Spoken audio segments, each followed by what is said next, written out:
प्रभु का अति पवित्र नाम का महिमा हो। परमेश्वराच्या अति पवित्र नावाचा गौरव असो। प्रभु को मैं धन्यवाद देना चाहता हूँ कि प्रभु ने कितना अच्छा बड़ा सौभाग्य दिया हमें इस रीति से एकत्र होने के लिए। आणि प्रभूच्या नावाला धन्यवाद देतो की एवढं प्रभूने चांगलं सौभाग्य दिलं अशा प्रकारे आपल्याला एकत्र येण्याकरता। एक एक दिन हमारा जब एकत्र होना प्रियो एक बहुत ही धन्य और भाग्य अवस्था है। आणि एक एक दिवस आपण एकत्र येणं हे आपली खूप धन्य आणि भाग्य अशी अवस्था आहे। और अगर एकत्र होते समय में अगर हमने मसीह को केंद्र करके अगर आए हैं तो वो एक आशीष भी है। आणि एकत्र येत असताना ख्रिस्ताला जर आपण केंद्र म्हणून आलो तर तो एक आशीर्वाद सुद्धा आहे। जैसा हमने सवेरे हमने सुना कि जब वो विद्वान लोग ज्ञानी लोग जब आए वो लोग मसीह को केंद्र रख के आया, मतलब परमेश्वर जो राजा है उसको केंद्र रख के आया था। आणि जसं अगोदर आपण वाचलं होतं की जे पूर्वेकडून आलेले जे ज्ञानी लोक होते ते ख्रिस्ताला केंद्रित करून आले होते। ऐसे ही पुराने नियम में भी ऐसे ही घटना एक बार दाऊद का जीवन में भी हुआ। आणि जुन्या करारामध्ये सुद्धा अशी घटना दाविदाच्या जीवनामध्ये झाली। दाऊद का जीवन में हम पढ़ते हैं कि दाऊद एक समय में सिर्फ यूदा गोत्र ही उसके साथ था, बाकी 10 गोत्र दाऊद राजा है करके उसने उसको स्वीकारा नहीं था, तिरस्कारा था। आणि एक वेळ अशी होती की फक्त यहूदा गोत्राचे लोकच दाविदाला राजा म्हणून स्वीकारत होते आणि उरलेले जे 10 गोत्र ते दाविदाला राजा म्हणून स्वीकारत नव्हते।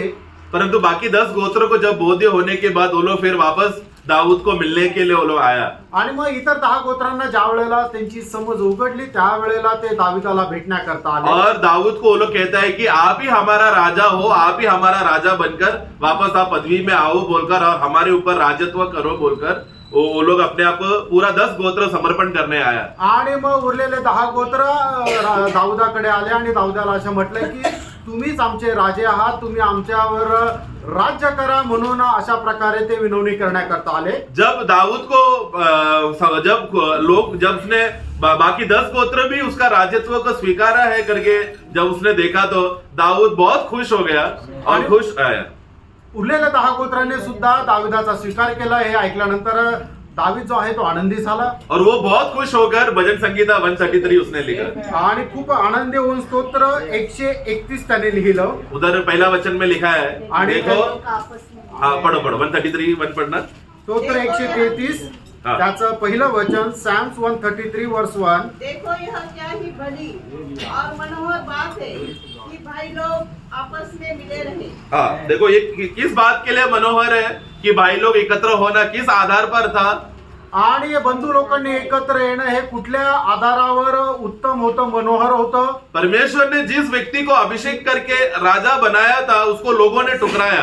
आणि परमेश्वराने ज्याचा अभिषेक करून ज्याला राजा बनवलं होतं लोकांनी त्याला नाकारलं। परंतु लोगों में परिवर्तन आया, बोध्य हुआ, एहसास हुआ कि हमारा असली राजा ये दाऊद है, तो वो एहसास पे सभी भाई लोग एक मन होकर आ रहे। आणि मग ज्या वेळेला लोकांना या गोष्टीची समज आली, त्यांना बोध झाला की आमचा राजा हा दावीदच आहे, ते या विचारधारणेने सगळे लोक एकत्र आले। इसका बैकग्राउंड आपको पढ़ना है तो पहला इतिहास 11 का अध्याय में है, रेफरेंस के लिए आप लिख देना। आणि याचा जर संदर्भ तुम्हाला पाहिजे असेल तर पहिला इतिहास त्याच्या 11 अध्यायामध्ये लिहिलेला आहे। तो वो बोध्य मतलब उधर सब लोग का केंद्र विषय क्या है कि हमारा राजा आप है दाऊद। आणि त्या ठिकाणी सगळ्यांचा केंद्र विषय काय आहे की राजा तू आमचा दावीद, तू आमचा राजा आहे। ऐसा केंद्र इकट्ठा हुए भाई लोग है सबसे मनोहर एकत्र होना। आणि अशा प्रकारे एक केंद्र बिंदू समजून सर्व लोकांनी एकत्र येणं होतं, बंधू लोकांनी मनोहररित्या एकत्र येणं। जो दाऊद ने कहा कि भाइयों का इस रीति से एकत्र होना कितना शुभ और मनोहर है। आणि मग अशा प्रकारे बंधू लोकांनी एकत्र येणं किती चांगलं आणि उत्तम आहे।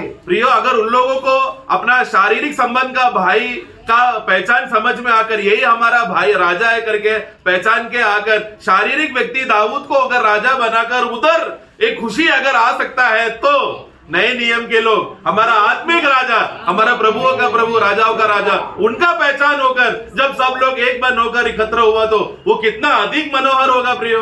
आणि मग त्या ठिकाणी उरलेले 10 गोत्र सुद्धा त्यांनी एक शारीरिकरित्या तो आमचा राजा आहे, आमचा बंधू आहे असं म्हणून एक म्हणून ज्या वेळेला ते एकत्र आले त्या वेळेला दावीद असं म्हणतो ते किती मनोहर आहे. तसंच आपण जे आत्मिक आहोत, आत्मिकरित्या प्रभू येशू ख्रिस्ताला आपला राजा म्हणून ज्या वेळेला स्वीकारतो आणि त्या एक उद्देशाने एकत्र येतो, तर ते किती मनोहर राहील. हमें इसके लिए प्रियो हमें वो मनोहरता हमें समझना है प्रियो. आणि म्हणूनच ती मनोहरता आपल्याला समजायची आहे. और इस रीति से अगर एकत्र हुआ तो ही वाक्य 3 पढ़ना.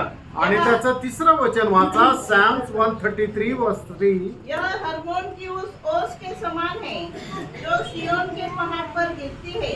हाँ। यहोवा ने तो वही हाँ। सदा के जीवन की आशीष ठहराई. हाँ, वो लास्ट पार्ट में लिखा है कि यहोवा ने तो वही, कहां पर, हाँ मतलब दाऊद का देखो कॉन्टेक्स्ट समझना, वो वाक्य कैसा क्यों बोल रहा है. वहां पर हरमोन का ओस का एग्जांपल लेते समय में, बट वो बताना क्या चाहता है, भाई लोगों का एकत्र होकर एकजुट होकर रहना वो एक आशीष है, बड़ा आशीष है वो. आणि बंधू लोकांनी एकत्र येणं हा एक मोठा आशीर्वाद आहे.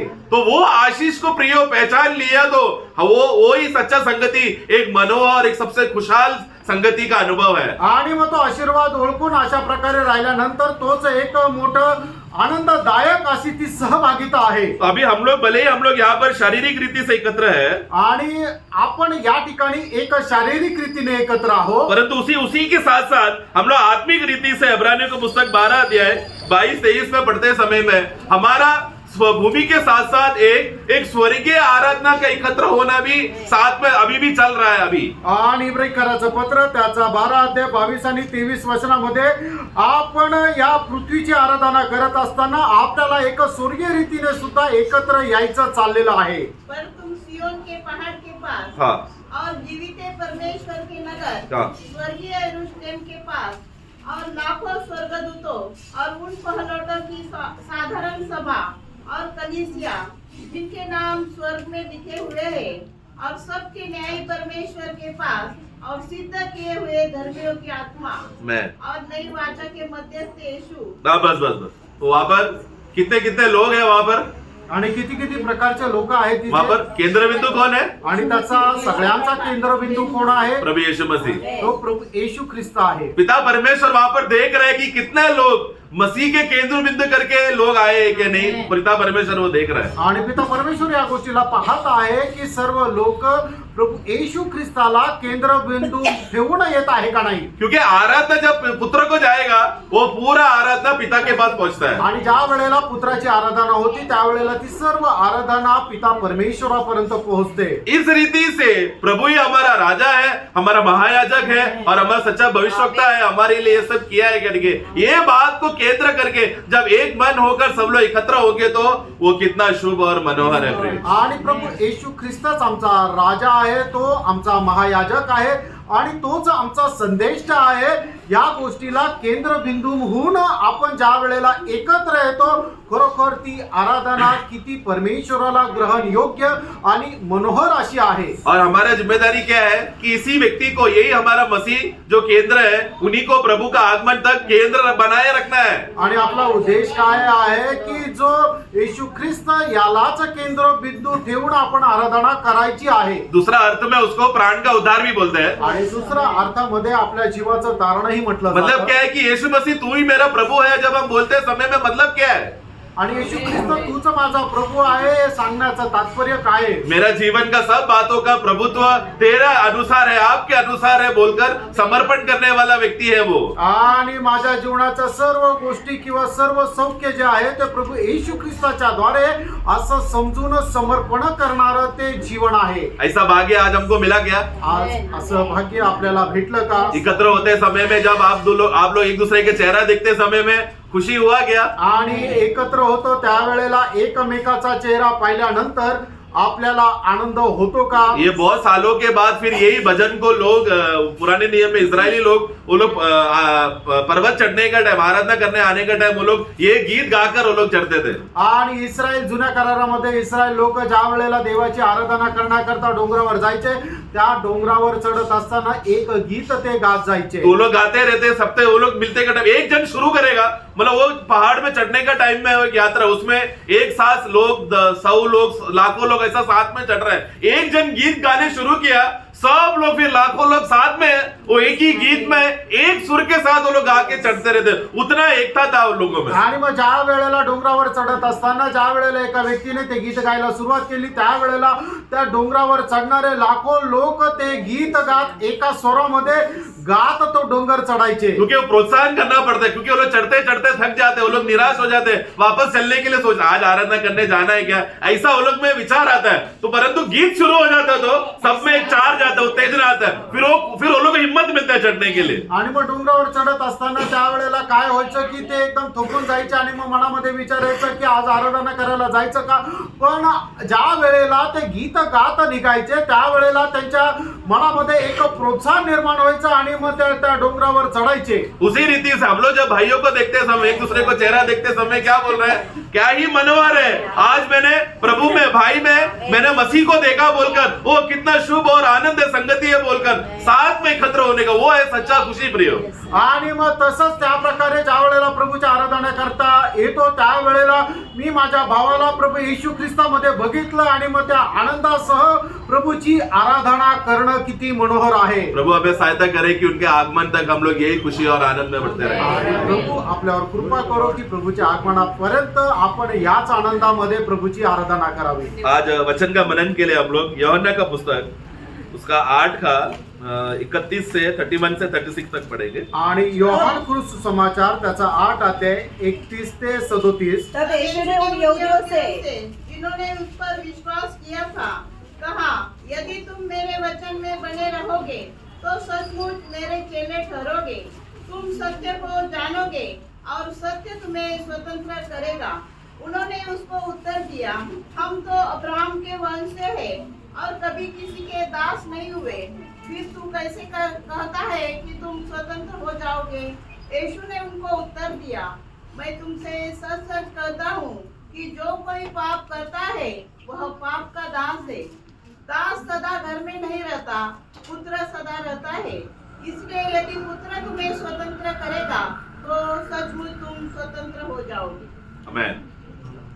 आज दुनिया वाले लोग एक रिपब्लिक डे मना रहे हैं ना, आणि आज भारतामध्ये स्वातंत्र्य दिवस जो आहे तो प्रजासत्ताक दिन जो आहे तो स्वातंत्र्य साजरा केला जात आहे। आज एक अच्छा अवसर है लोगों को जाके पूछने के लिए क्या आप स्वतंत्र हो क्या। आणि आज एक चांगली संधी आहे की लोकांना जाऊन विचारायची की तुम्ही स्वतंत्र आहात का। परंतु बाहर जाने से पहले आज मसीह के लोगों को ही सबसे पहले यह सवाल पूछना चाहिए कि आप लोग स्वतंत्र है क्या, क्या आप लोग आजाद है क्या। आणि बाहेर विचारण्याच्या अगोदर ख्रिस्ती लोकांनाच आपण अगोदर विचारायला पाहिजे की खरोखर तुम्ही स्वतंत्र आहात का। क्योंकि प्रभु ने कहा, कारण प्रभूने असं म्हटलं, उसमें जो 34 पढ़ना, त्याचं 34 वचन वाचा, जॉन चॅप्टर 8 वर्स 34। हाँ यीशु ने उनको उत्तर दिया, हाँ, मैं तुमसे सच सच कहता मैं हूँ तुमसे यह सच सच कहता हूँ कि जो कोई पाप करता है हाँ। वह पाप का दास है। देखो यहाँ पर विषय स्वतंत्रता, किस बात का स्वतंत्रता का बात चल रहा है, आणि या ठिकाणी कुठल्या प्रकारच्या स्वातंत्र्य संबंधाने बोललं जात वो आहे है कि हम लोग पाप से छुटकारा पाने का विषय का बात को प्रभु वहां पर कहना चाहता है। आणि पापाच्या बंधनातून मुक्त होण्यासंबंधाने विषय आहे। जो आज भारत देश पाप से स्वतंत्र है क्या, आणि आज भारत देश पापापासून स्वतंत्र आहे का। लोग तो बस अंग्रेज के जुल्म से स्वतंत्र हो गए आणि फक्त अंग्रेजाच्या त्या गुलामगिरी मधून त्यांना स्वातंत्र्य भेटलं। और हमें जिसकी वजह से अंग्रेज लोगों ने हमारे सब लोगों को जंजीर बांध के रखा था, वो जंजीर टूट गया। खाली हम लोग में खाली अभी उस रीति से, कल्चरल रीति से एक स्वतंत्रता मिला है प्रियो। आणि इंग्रज लोकांनी आपल्याला ज्या साखळ दंडामध्ये ठेवलेलं होतं तो साखळ दंड जो आहे तो तुटलेला आहे आणि त्याच्यातून आपण मुक्त झालेलो आहोत। परंतु वचन कहता है, और वचन भी नहीं दुनिया भी बहुत लोगों में, धर्मों में ये बात माना जाता है कि सब मनुष्य पाप करने का क्षमता मनुष्य में है। आणि बायबलच नाही तर बाकी ग्रंथ सुद्धा सांगतात की सगळे लोक जे आहे पाप करतात और पाप करने का क्षमता उनमें है, आणि पाप करण्याची ताकद त्यांच्यामध्ये आहे। परंतु कोई भी ग्रंथ ये नहीं बताता कि पाप से बचे कैसा, सिर्फ बाइबल बताता है कि बचना कैसे है। आणि कुठलाही ग्रंथ हे सांगत नाहीये की पापांची क्षमा कशा प्रकारे प्राप्त करते, फक्त बायबलच आपल्याला सांगते की मनुष्याने केलेल्या पापांची क्षमा कशी मिळते। परंतु यहाँ पर विषय प्रभु ये बोलना चाहता है कि मैं तुमको एक स्वतंत्र जब तुमको दूंगा, तुम लोग सचमुच एक स्वतंत्र अनुभव में तुम बने रहोगे। आणि या ठिकाणी प्रभू असं म्हणत आहे की ज्या वेळेला पुत्र तुम्हाला स्वतंत्र करेल त्यावेळेला तुम्ही खचित स्वतंत्र व्हाल। 36 पढ़ेंगे। त्याचं 36 वचन वाचा, वर्स 36। इसलिए यदि पुत्र तुम्हें स्वतंत्र करेगा हाँ तो सचमुच तुम स्वतंत्र हो हाँ, जाओ। तो सचमुच हम लोग एक स्वतंत्र होने का अनुभव में आ जाएगी अगर पुत्र ने किया तो। आणि जर पुत्राने आपल्याला स्वतंत्र केलं तर खरोखर एक स्वतंत्रपणाच्या अनुभवामध्ये आपण येऊ। तो ये स्वतंत्रता पुत्र करने वाला काम के आधार पर है, मैं कुछ करने के आधार पर नहीं, या मेरे कुछ कर्म के आधार पर नहीं, मसीह ने जो काम किया है उसके आधार पर है। आणि आपल्याला मिळणारे जे स्वातंत्र्य आहे ते आपण आपल्या सामर्थ्यामध्ये कौशल्यामध्ये केलेल्या कामाच्या द्वारे स्वातंत्र्य नाहीये, तर प्रभू येशू ख्रिस्त जो परमेश्वराचा पुत्र आहे त्याने केलेल्या कामाच्या द्वारे हे स्वातंत्र्य आहे। तो उन्होंने जब हमको क्रूस पे पाप से जब वो बलिदान जब होते समय में, उस बलिदान में प्रभु क्या कहता है, मैं सिर्फ तुम्हारे पापों के लिए मर रहा हूं उतना ही नहीं, मैं तुमको पाप से स्वतंत्र देने के लिए मर रहा हूं। आणि प्रभू येशू ख्रिस्ताने कल्वरी वधस्तंभावर केलेलं जे बलिदान आहे त्या बलिदानाच्या द्वारे प्रभू येशू ख्रिस्त अशा प्रकारे म्हणत आहे की या बलिदानाच्या द्वारे मी तुम्हाला स्वतंत्र करत आहे। ये स्वतंत्रता पाना ही है, हम लोग विश्वास के द्वारा हम सभी लोगों को भेंट में ये स्वतंत्रता मिला। आणि विश्वासाच्या द्वारे हे स्वातंत्र्य आपण प्राप्त करायचंय, कारण का या विश्वासाच्या द्वारे आपल्याला ही स्वातंत्र्याची भेट भेटलेली आहे। वो अवस्था हमें पहचानना चाहिए और यहाँ पर एकत्र हुए हम सभी लोगों को ये बोध्य होना चाहिए, क्या मैं आज, मुझे यीशु मसीह ने जो बोला कि तुम स्वतंत्र हो जाओगे, उस स्वतंत्रता में मैं हूं क्या नहीं। आणि या ठिकाणी बसलेल्या प्रत्येकाने या गोष्टीचा ठाम निर्णय करायला पाहिजे की जे स्वातंत्र्य प्रभू येशू ख्रिस्ताने मला दिलेलं आहे ते स्वातंत्र्य माझ्याकडे आहे का। हम लोग ये वाक्य पढ़ने का टाइम ऐसा लगेगा कि प्रभु ये संसार के लोगों से बात कर रहा है, आणि हे वचन वाचत असताना आपल्याला कदाचित असं वाटेल की प्रभु जगाच्या लोकांशी हे बोलत आहे, परंतु प्रभु ऐसा नहीं कर रहा है यहाँ पे। आणि प्रभू या ठिकाणी असं नाही करत आहे। 31 में क्या पढ़ते हैं हम? आणि त्याच्या 31 वचनामध्ये आपण काय वाचतो? तब यीशु ने उन यहूदियों से हाँ जिन्होंने उस पर विश्वास किया था, हाँ, मतलब जिन लोगों ने प्रभु पर विश्वास किया, मतलब यहाँ पर बस एक मतलब वो जैसा वो उद्धार का विश्वास नहीं जैसा हम लोग कर रहे हैं, मतलब वो लोग ऐसे एक भरोसा, चलो ये एक अच्छा व्यक्ति है इस पर हम भरोसा कर सकते हैं बोलकर उस प्रकार का भरोसा में आया था,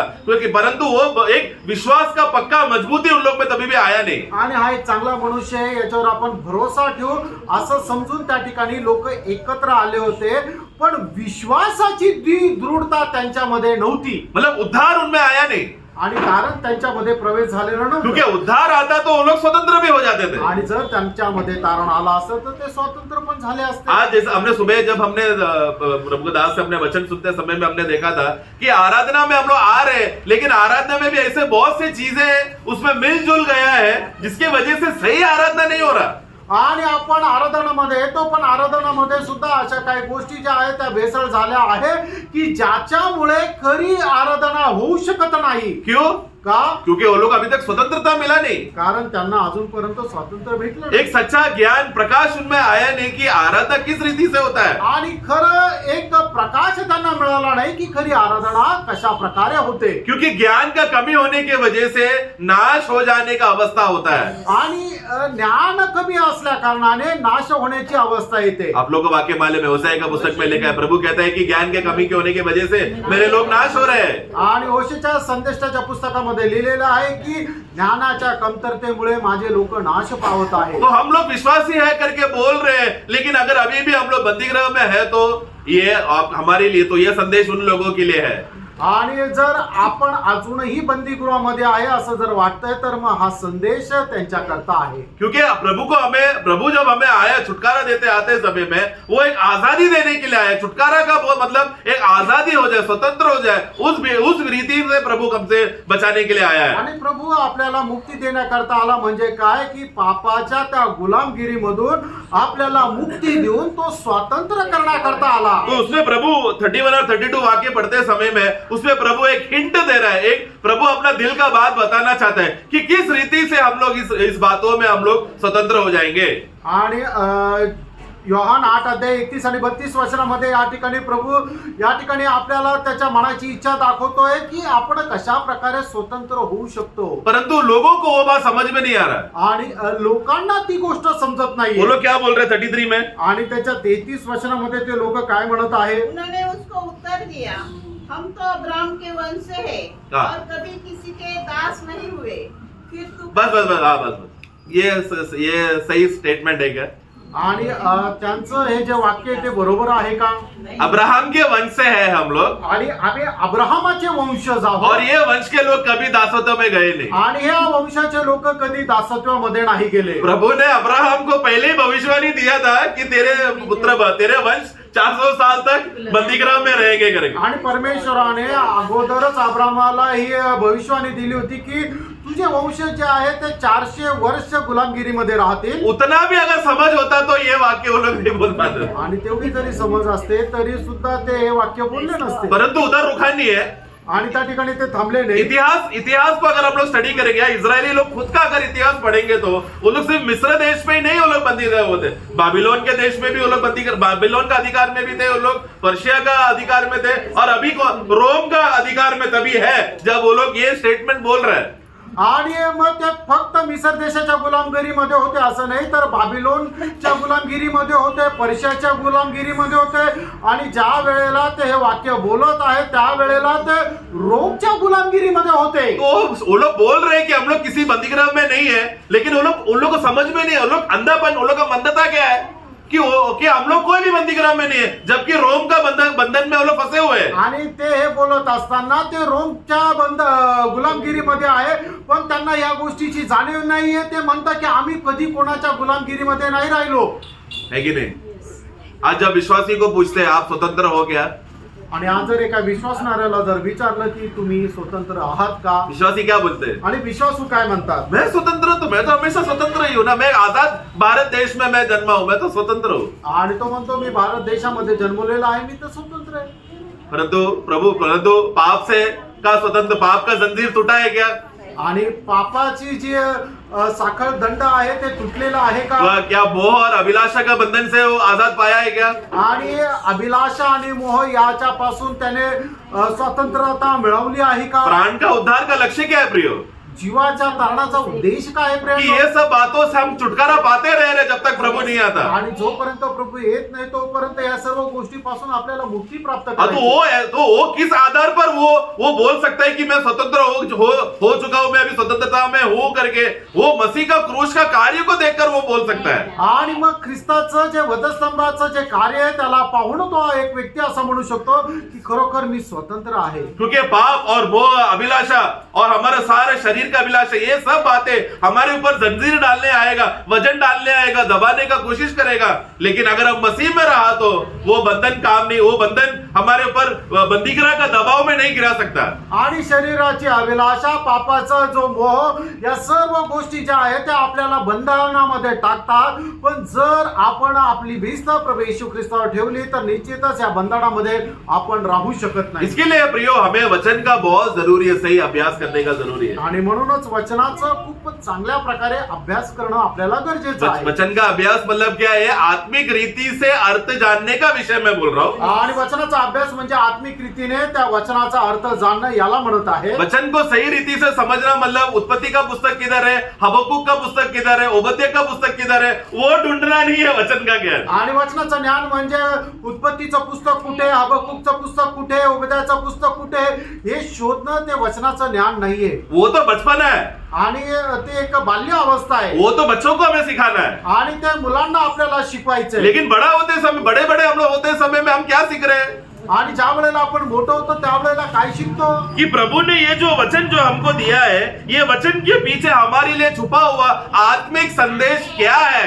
आणि या वचन जे प्रभूने आपल्याला दिलेलं आहे त्या वचनाच्या मध्ये आत्मिक संदेश काय आहे. तो इस वचन जब पढ़ते समय में, वचन प्रभु हमसे बात करते समय में उस वचन का ज्ञान का पूर्णता में जब हमारे अंदर पहुंचेगा, आत्मा तुरंत हमको स्वतंत्रता देगा. आणि ज्या वेळेला वचनाचं ज्ञान आपल्यापर्यंत पोहोचतं त्या वेळेला आत्मा लगेच आपल्याला स्वातंत्र्य करतो. वही बात प्रभु वहां पर 31-32 में कहता है. आणि तीच गोष्ट 31 आणि 32 वचनामध्ये प्रभू सांगत आहे. यदि तुम मेरे वचन में बने रहोगे, आणि जर तुम्ही माझ्या वचनामध्ये वचनामध्ये स्थिर राहाल तो तर तब सचमुच तुम लोग क्या रहोगे?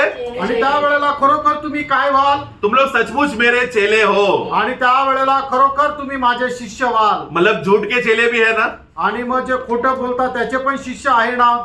है. आहे. झूठा चेला कौन है? आणि खोटे शिष्य कोण आहे? हाँ बोलो बोलो. जो प्रभु के वचन में बना नहीं रहता. आणि जे प्रभूच्या वचनामध्ये स्थिर राहत नाही ते. युदास इस्कारियोत का बात नहीं चल रहा है. आणि यहूदा इस्करियोतीची गोष्ट नाही चालली. मतलब झूठा वो चेला कौन है? जो प्रभु के वचन में बना नहीं रहता. आणि खोटा शिष्य कोण आहे की जो प्रभूच्या वचनामध्ये स्थिर राहत नाही. तो प्रभु हमको प्रतिदिन वचन का अभ्यास, वचन का ज्ञान, हमको संगति क्यों दे रहा है? आणि प्रतिदिन प्रभू देवाचे वचनाचं ज्ञान आपल्याला का देतो, त्याची संगती का देतो, ताकि हम लोग समझ सके कि मैं सचमुच प्रभु का चेला हूँ. आणि जेणेकरून आपण समजू शकू की मी प्रभूचा एक शिष्य आहे. और ये चेले लोगों के अंदर जिसने वचन को अधीनता में समर्पण किया हुआ, ये विश्वासी लोग, ये चेले लोग को क्या होगा? आणि ज्याने वचनाच्या अधीन आपल्याला समर्पित केलेलं आहे अशा शिष्यांचं काय होणार? वो है वाक्य 32 पढ़ेंगे. आणि त्याचं 32 वचन वाचा. तुम सत्य को जानोगे. हाँ, तो तुम कौन? तुम जो सच्चे चेले हैं, तुम आणि जे खरे शिष्य आहे ते तुम्ही, जिन्होंने मेरा वचन पे बना रहा है, वो तुम. आणि जे माझ्या वचनामध्ये स्थिर राहिले ते तुम्ही. तुम सत्य को तुम लोग जानोगे. आणि सत्याला तुम्ही ओळखाल. और सत्य तुम्हें स्वतंत्र करेगा. और ये सत्य तुम्हें स्वतंत्रता की ओर लेकर जाएगा. या स्वतंत्रता का, या स्वतंत्र का अनुभव में बना के रखेगा. आणि हे सत्य जे आहे ते तुम्हाला स्वातंत्र्याच्या अनुभवामध्ये ठेवेल. तो इसके लिए सबसे पहला हमें, तुम, प्रभु ने कहा ना तुम सत्य जानोगे, वो तुम का भाग में आना पहला जरूरी है. आणि मग या ठिकाणी प्रभूने सांगितलं ना की तुम्ही, आपण त्या तुम्ही मध्ये येणं गरजेचं आहे. क्योंकि प्रभु बोलते समय में ये सत्य का अनुभव उन्हीं लोगों को मिलेगा जो तुम जानोगे. तो जानने का भाग में आने वाले लोगों को ही सत्य का अनुभव मिलेगा. आणि मग ज्या तुम्ही मध्ये जे लोक येतील त्यांनाच ते वचन जानण्याचा अनुभव येईल. तो वचन सुनने के टाइम में यस मुझे आज कुछ सीखना है, मुझे कुछ समझना है, ऐसा मनोभावना में रहना चाहिए. आणि म्हणूनच वचन ऐकत असताना हो आज मला वचन शिकायचंय, वचन जाणायचंय, या इच्छेने आपण वचन ऐकायचंय. लेकिन हमारा ईगो, हमारा स्वयं क्या बोलता है, हमारे शरीर का स्वभाव क्या बोलता है? आणि आपल्या शरीराचा स्वभाव किंवा आपला मीपणा आपल्याला काय सांगतो? ये वचन तो मैं बचपन से जानता हूँ. आणि वचन तर मी लहानपणापासूनच जाणतो. ये मुझे स्वतंत्र चाहिए क्या? आणि मला खरोखर स्वातंत्र्य मिळवण्याची गरज आहे ये का? वचन मेरे लिए है क्या? आणि हे वचन माझ्याकरता आहे का? आप कुछ और विषय बोलो ना. आणि वेगळा काहीतरी बोला. क्यों? तो बोला क्या हो गया? आणि मग काय झालं? वो लोग ये तुम का भाग में आया नहीं अभी तक. आणि मग तुम्ही याच्यामध्ये ते सामावले नाही गेले. यानी कि वो सच्चा चेला बनने का अनुभव में आया नहीं. आणि जे खरे शिष्य हो आहे त्याच्या अनुभवामध्ये ते नाही आले. ऐसा विश्वासी लोग बहुत तकलीफ देता है मंडली में. आणि असे विश्वासणारे जे आहे ते मंडळीमध्ये खूप त्रास देतात. तो अवस्था क्या? क्योंकि उन लोग को वचन का अधीन होने नहीं हो पा रहा. कारण त्यांना वचनाच्या अधीन होता येत नाही. उन लोगों को स्वतंत्रता उनको नहीं चाहिए. उन लोग को वही जंजीर चाहिए. आणि त्यांना वचनाच्या द्वारे मिळणारं जे स्वातंत्र्य ते नको, त्यांना त्या पापाच्या गुलामगिरीमध्ये राहायचंय. ये तो बहुत दुर्घटना हो रहा है ना फिर. आणि मग हे तर खूप वाईट आहे. तो हम लोग यूहन्ना का सुसमाचार 3 अध्याय में वहां पर 18-19 पढ़ना. वहां पर प्रभु ज्योति जगत पर आने के बावजूद भी, जो योहान त्याचा 3 अध्याय 18-19 उसका वचन. 19 पढ़ना खाली. त्याचं 19 वचन वाचा. जॉन चॅप्टर 3 वर्स 19. और दंड के आने का कारण यह है कि ज्योति जगत में आई है. हाँ. और मनुष्य ने अंधकार को हाँ. ज्योति से अधिक प्रिय जाना. हाँ. क्योंकि उनके काम बुरे थे. देखो प्रभु किसके लिए आया? हम लोग यूहन्ना 3:16 में पढ़ते हैं, जगत के लिए आया, जगत में आया. आणि प्रभू या जगामध्ये कोणासाठी आला तर आपल्यासाठी आला. तो ये जगत में आया है करके बोलते समय में मैं क्या पहचान रहा हूं कि मैं ये जगत का आदमी हूं. आणि मग तो प्रभू या जगामध्ये आला आणि आपण आपल्या स्वतःला काय समजायचं आहे की मी या जगामध्ये असणारा एक मनुष्य आहे. इस जगत में रहने वाला मैं व्यक्ति, मैं जो अंधकार में फंसा हूं, वो पाप में फंसा हूं, मुझे बचाने के लिए प्रभु ये दुनिया में आया बोलकर, तो मैं उस प्रभु के साथ एक हो रहा हूं. क्योंकि प्रभु मेरे लिए आया बचाने के लिए. आणि या जगामध्ये असलेला मी जो एक मनुष्य आहे तो पापाच्या गुलामगिरीमध्ये फसलेला आहे आणि मला त्या गुलामगिरीमधून काढण्याकरता परमेश्वर स्वतः मनुष्य होऊन आलेला आहे. आणि मला त्याच्यासोबत एक रूप व्हायचं आहे की जेणेकरून या पापाच्या गुलामगिरीमधून मी बाहेर निघेल. परंतु शैतान हमें क्या बोलेगा? आणि त्याच वेळेला सैतान आपल्याला काय म्हणेल? जिस दुनिया को बचाने के लिए यीशु आया, तू वो दुनिया का नहीं है. आणि ज्या जगाला वाचवण्याकरता येशू ख्रिस्त आला, तू त्या जगाचा नाहीये, तू मेरा दुनिया का आदमी है, तू माझ्या जगाचा मनुष्य आहे. तू मेरे अंधकार में जिएगा, यीशु का ज्योति तू मत अपना. आणि तू माझ्या अंधकारामध्ये जीवन जगशील, येशू ख्रिस्ताच्या प्रकाशामध्ये जीवन जगू नको. दूसरा कोरिंथी 4:4 में हम क्या पढ़ते हैं? दुसरे करंथीकराचं पत्र 4 अध्याय त्याच्या 4 वचनामध्ये आपण काय वाचतो? और उन अविश्वासियों के लिए हाँ. जिनकी बुद्धि इस संसार के ईश्वर ने अंधी कर देखो अंधी कर दी है, ताकि मसीह जो ताकि मसीह जो परमेश्वर का प्रतिरूप प्रतिरूप है उसके तेजो में सुसमाचार उनका तेजो में, देखो मतलब केवल सुसमाचार नहीं है, उस सुसमाचार में तेज है, उसमें प्रकाश है, उसमें ज्योति है. आणि मग जी सुवार्ता आहे ती साधारण सुवार्ता नाहीये, तर ती एक प्रकाशमान अशी सुवार्ता आहे की ज्याच्यामध्ये खूप तेज असा प्रकाश आहे. उस प्रकाश का खासियत यह है कि हमारे अंदर का अंधकार को बाहर निकालेगा और तुरंत हमें ज्योति का राज्य में लेकर आने का रास्ता बताएगा. आणि त्या प्रकाशाचं वैशिष्ट्य हे आहे की आपल्या जीवनामध्ये असणारा जो अंधकार आहे, तो अंधकार तो बाहेर काढतो आणि आपल्याला त्या प्रकाशाच्या राज्यामध्ये घेऊन ये जातो. ज्योति जब हमारे सामने प्रकट होते समय में सबसे पहला हम लोग कितने जंजीर में हम लोग बंधे गए हैं, बंदीगृह में फंसे हैं करके इसका प्रकाश प्रभु का आत्मा हमको देगा. आणि त्या प्रकाशामध्ये ज्या वेळेला येतो त्यावेळेला आपल्याला समजतं की आपण कितीतरी अशा प्रकारच्या साखर दंडांनी जखडलेलो आहे, या गोष्टीचं ज्ञान आपल्याला मिळतं. ये वचन का प्रकाश हमें बताएगा कि यीशु मसीह ने क्रूस में कहा कि सब कुछ पूरा हो चुका है, अभी पाप का जंजीर तुझ पे कार्य नहीं करेगा. ये ज्ञान मिला तो तुरंत वो जंजीर तुड़ जाएगा. आणि मग या वचनाचा प्रकाश आपल्याला भेटेल, ज्याप्रमाणे प्रभू येशू ख्रिस्ताने वधस्तंभावर म्हटलं की सर्व काही पूर्ण झालेलं आहे. म्हणजे काय की आता तू कुठल्याही प्रकारच्या साखर दंडाने जखडलेला नाहीये. या गोष्टीचा जो प्रकाश आपल्याला भेटेल त्यावेळेला खरोखर आपण स्वतंत्र होऊ. परंतु शैतान क्या करेगा कि वो नहीं चाहेगा कि ये आगे बढ़ना, कि ये ज्योति में अगम्य ज्योति का सुसमाचार ना चमके, प्रकाश उन पर न चमके. ना चमके. देखो कितना बड़ा दुख की बात है ना जो शैतान हमारे जीवन में कर रहा है. आणि किती मोठी दुःखाची गोष्ट आहे ना की सैतान जे आहे आपल्या जीवनामध्ये करत आहे. और आप ये तो अविश्वासियों के विषय में बोला गया है. हमारे जीवन में शैतान अभी वो यही चाहता है कि हम लोग और ज्योति में ना हो, और वचन का ज्ञान ना मिलने के लिए वो हमारे अंदर आज भी कार्य कर रहा है. आणि हे जे वचन आहे ते अविश्वासणाऱ्यांकरता आहे, पण आपण जे विश्वासू आहे आपल्या विरोधामध्ये सुद्धा सैतान अशाच प्रकारचं काम करत आहे की देवाच्या वचनाचा अधिक प्रकाश जो आहे तो आपल्याला भेटू नये. पहला पत्रोस 5 में हम पढ़ते हैं कि वो एक गरजता हुआ सिंह के समान है. वो इंतजार कर रहे हैं कि कब हम लोग वचन का आधार को छोड़कर स्वयं का आधार में आए तो तुरंत दबोचने के लिए वो गरज के इंतजार कर रहा है. आणि म्हणूनच पहिले पेत्र 5 अध्याय आणि त्याच्या 7 वचनामध्ये आपण अशा प्रकारे पाहतो की जो 8 वचनामध्ये पाहतो की जो सैतान जो आहे तो एक गरजणाऱ्या सिंहाप्रमाणे आपल्याकडे पाहत आहे की कसंही करून आपण त्याला मिळावं आणि त्याने आपल्याला फाडून खावं. क्योंकि अगर वचन का स्ट्रॉन्ग वचन के आधार के नियम में अगर हम नहीं बने रहेंगे तो हम लोग जल्दी गिर जाएंगे. आणि आपल्या जीवनाचा जगण्याचा आधार जर वचन नाहीये तर खूप लवकर आपण पतन पाहू. और प्रियो अगर वो गिर गया तो फिर वो उठना जल्दी आसान बात नहीं होगा. आणि मग एखादा व्यक्ती जर खाली पडला तर त्याला परत उभं राहणं सोपं नाही राहणार. क्योंकि वो एक साधारण गिरना नहीं है.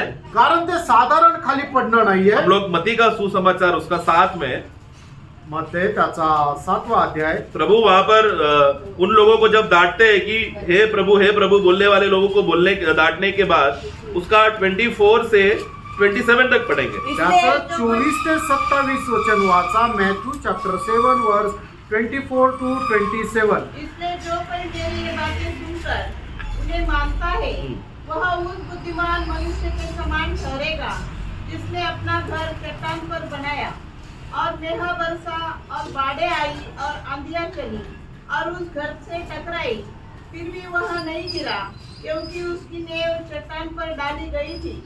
परंतु जो कोई मेरी ये बातें सुनता है और उन पर नहीं चलता वह उस निर्बुद्धि मनुष्य के समान ठहरेगा जिसने अपना घर बालू पर बनाया और मेघ बरसा और बाढ़ें आई और आंधियां चली और उस घर से टकराई और वह गिरकर सत्यानाश हो गया. गिर के सत्यानाश हो गया. आगे जब यीशु ने नहीं 27 उतना ही है. हाँ. और वो एक बहुत बड़ा गिरावट है, ऐसा नहीं है. मराठी में आएगा फारच जोराने पडले. भारत सिर्फ पडले उतना ही नहीं है, फार जोरात पडले। देखो दो उधर बात है, गिरा भी और बहुत भयंकर रीति से गिरा। इंग्लिश में है ना, ग्रेट फॉल भी है, ग्रेट फॉल भी है।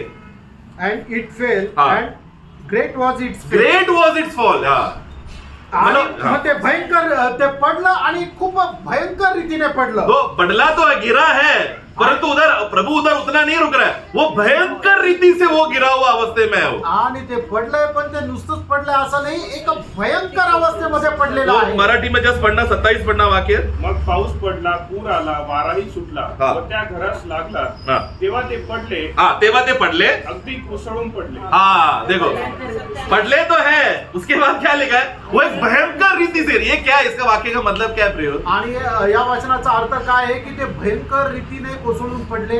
मतलब वचन में हम लोग बने नहीं रहेंगे तो ये तो सच है कि हम गिरने वाले हैं। आणि जर वचनामध्ये आपण स्थिर नाही राहिलं तर आपल्या हे तर निश्चित आहे की आपण खाली पडणार आहोत. ऐसा गिरा हुआ व्यक्ति जब न्याय के दिन आएगा, आणि असा पतड पावलेला कोसळलेला व्यक्ती ज्या वेळेला न्यायासनासमोर न्यायाच्या दिवशी येईल तेव्हा प्रभु उसको न्याय कर कर उसका उसने जो भी मेहनत किया हुआ, उसने जो कर्म किया हुआ जब आग से परखा जाएगा, ज्यादा से ज्यादा उसका क्या रहेगा, लकड़ी घास भूसा रहेगा। वो लकड़ी घास भूसा घर जलकर वो बाहर आएगा, वो निकलते ही प्रतिफल कुछ नहीं है बोला तो उधर ही वो गिर जाएगा।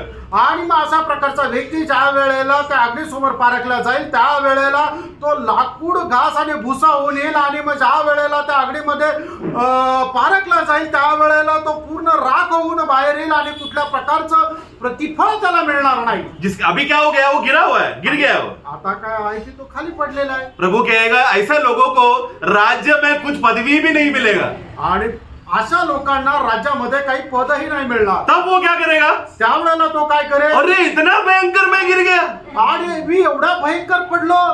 ये भयंकर गिरने का अनुभव कब होगा प्रियो? आणि हा भयंकर पडण्याचा अनुभव केव्हा होईल प्रिय? न्याय के दिन उसको खड़ा रहने नहीं होगा, उसका घुटने में सामर्थ्य नहीं आएगा प्रभु के सामने खड़ा रहने, क्योंकि प्रतिफल नहीं प्रभु को देने के लिए कुछ भी। आणि न्यायाच्या दिवसामध्ये प्रभू समोर उभं राहण्याकरता त्याचे गुडघे स्थिर राहणार नाही. कारण का की त्याला कुठल्याही प्रकारचं प्रतिफळ मिळणार नाहीये. प्रियो देखो कितना बड़ा दुविधा है वो। आणि बघा केवढा मोठा हा पेच आहे. तो सिर्फ गिरा है करके वहां पर नहीं लिखा है, आणि फक्त तो पडलाय असं नाही लिहिलं, वो एक भयंकर गिरावट हो गया। आणि एक भयंकर पतन पावलेलं मतलब आहे. ये गिर जाना, वचन में बना ना रहने की वजह से अगर गिरावट हमारे जीवन में आ रहा है, अगर आज हमने उसका सुधार नहीं किया, वो भयंकर गिरावट में गिर सकता है जो न्याय के दिन मालूम पड़ेगा। वो दिन ना होने के लिए आज हमें वचन में स्थिर रहना जरूरी है। आणि आज जर आपण वचनामध्ये स्थिर नाहीये तर आपण एक पडलेल्या अवस्थेमध्ये आहोत. पण त्या अवस्थेमधून जर आपण आता सुधारलं नाही तर मग काय होणार, आपण एका भयंकर कोसळलेल्या अवस्थेमध्ये राहू. आणि मग अशा अवस्थेमध्ये आपल्याला ज्या वेळेला न्यायासनासमोर उभं राहावं लागेल त्यावेळेला आपली परिस्थिती कशी राहणार, लाकूड घास आणि भुशाप्रमाणे राहणार. म्हणून आताच जे आपण खाली पडलेल्या अवस्थेमध्ये आहोत आताच आपल्याला उभं राहायचंय. वचनाच्या अनुसार आपण आपलं जीवन सुरळीत करायचंय. इसीलिए 24 में लिखा है, जो मेरा वचन सुनता है और उसमें बना रहता है वो एक बुद्धिमान मनुष्य के समान है जो चट्टान में अपना घर बनाता है। आणि म्हणूनच त्याच्या 24 वचनामध्ये अशा प्रकारे लिहिलेलं आहे की म्हणूनच जो कोणी माझी वचनं ऐकून त्याच्या अनुसार आपलं जीवन सुरळीत करतो तो एक बुद्धिमान पुरुषाप्रमाणे आहे की ज्याने आपल्या घराचा पाया त्या खडकावर रचला. लेकिन वचन सुना, वचन में बना नहीं रहा तो वो कौन है, वो रेतिया मूर्ख व्यक्ति है, वो रेती में अपना घर बना रहा है। आणि जो कोणी वचन ऐकून त्या वचनामध्ये स्थिर राहत नाही तो अशा एका मूर्ख मनुष्याप्रमाणे आहे की ज्याने आपला घराचा पाया वाळूवर रचला. प्रियो मतलब ये एक उदाहरण बताते समय में दृष्टांत में बताना चाहता है कि हमारा जो महल, जो घर प्रभु ने तैयार किया है वो हमारे कामों के अनुसार, सोना चांदी बहुमूल्य पत्थर के अनुसार प्रभु हमको बना के घर बना के दे रहे के अनुसार है वो. आणि या गोष्टीचा एक दृष्टांत आहे की प्रभू आपल्याला त्या येणाऱ्या दिवसामध्ये जे राहण्याकरता घर बनवून देणार आहे त्या घराचा पाया कशा प्रकारे आहे तर आपण या जीवनामध्ये कशा प्रकारे वागतो, कशा प्रकारे वचनाच्या आधारे जीवन जगतो त्याच्या आधारावर आपल्याला मिळणार ते घर आहे. वो वचन में बना रहने वाला व्यक्ति क्या कर रहा है, वो अपने लिए उपकरण तैयार कर रहा है घर बनाने के लिए स्वर्ग में. आणि वचनामध्ये स्थिर राहणारा जो व्यक्ती आहे तो काय करत आहे की भावी आयुष्यामध्ये मिळणारा त्याला जे घर आहे त्याच्या करता तो सामुग्री जोडत आहे. एक दृष्टांत बता रहा हूं, सचमुच शारीरिक घर होगा वैसा नहीं है, दृष्टांत रीति से समझना. आणि असं जगिक आपण जे घर पाहतो तसं एक जगिक घर राहील असं नाहीये. तर हा एक दृष्टांत आहे. क्योंकि हम लोग को तेजस्मय शरीर मिल गया तो ऐसा 4 दीवार वाला घर में हम लोग सीमित नहीं रहेंगे प्रिय. हम लोग मसीह के साथ सब जगह काम करते रहेगा. हम लोग सोएंगे नहीं, हम लोग हमेशा जागा रहेगा, खाने पीने टाइम नहीं, शारीरिक बातें वहां पर नहीं है, सब आत्मिक बातें हैं. आणि मग आपल्याला ज्या वेळेला तेजोमय शरीर मिळेल त्या वेळेला त्या तेजोमय शरीरा सोबत आपण निरंतर प्रभू येशू ख्रिस्ता सोबत काम करत राहू. मग आपल्याला भूक नाही लागणार, झोप नाही लागणार.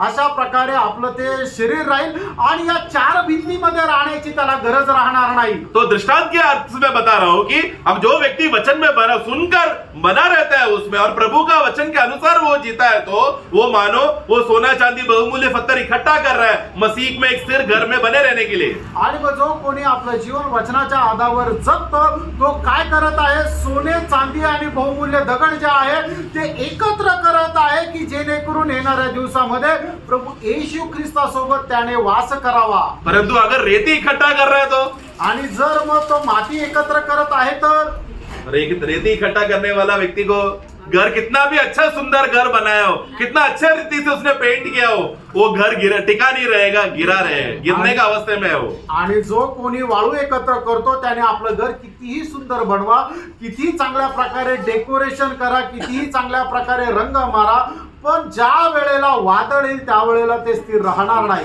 प्रभु हमको एक स्थिर घर देने के लिए प्रभु अपना वचन दे रहा है ना. आणि आपल्याला एक स्थिर घर देण्याकरता प्रभू आपल्याला अभिवचन प्रभु देतात. वचन भी दे रहे हैं और गिरने के लिए वचन दे रहा है बोला तो फिर आणि प्रभू आपल्याला वचनही देत आहे आणि खाली पडण्याकरताही वचन देत आहे तो है वो असं. तो मतलब वो विश्वासी का चाल चलन सही नहीं है मतलब. आणि मग त्या विश्वासणाऱ्याची वर्तणूक बरोबर नाहीये. तो इसके लिए प्रियो प्रभु इसके लिए हम लोग ने यूहन्ना 8 में जैसे कि हमने पढ़ा कि मेरे चेले सच्चे चेले वो है जो मेरे वचन में बना रहता है. आणि माझे खरे शिष्य ते आहे की जे माझ्या वचनामध्ये स्थिर राहतात. और मेरा प्रभु का सच्चा चेले लोग कभी उस दिन कभी भयंकर गिरावट में का गिरने का अवस्थे में नहीं जाएगा. क्यों? क्योंकि वो लोग ने चट्टान में अपना घर बनाया है. आणि प्रभूचे जे शिष्य आहे ते भयंकर अशा कोसळण्याच्या अनुभवामध्ये कधी जाणार नाही. कारण का?